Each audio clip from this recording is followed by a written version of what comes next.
பாமகவில் உச்சக்கட்ட மோதல் நடந்து கொண்டிருக்கிற நிலையில தான் தைலாபுரத்துக்கு போயிருக்காரு டாக்டர் அன்புமணி ராமதாஸ். அன்புமணி ராமதாஸ் தைலாபுரம் தோட்டத்துக்கு போயிருக்காரு. அப்போ டாக்டர் ராமதாஸ் வீட்டில் இல்லை.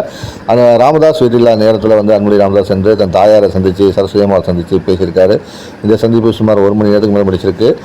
இது சந்திப்பு குறித்து டாக்டர் ராமதாஸை கேட்டபோது சொன்னார், அவர் வீட்டுக்கு அவர் சென்றிருக்கிறார் அப்படிங்கிற மாதிரி ஒரு பதிலை சொல்லியிருந்தார்.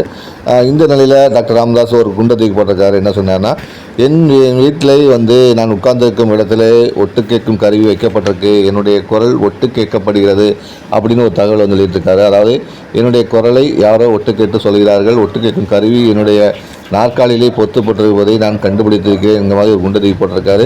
தொடர்ந்து இது மாதிரி பாமகவில் நீடித்து வரும் இந்த குழப்பமான ஒரு நிலைக்கும் தலைவர்கள் இருவரும் மாறி மாறி விமர்சனம் செய்வதையும் தொண்டர்கள் விரும்பவில்லை என்று கூறப்படுகிறது.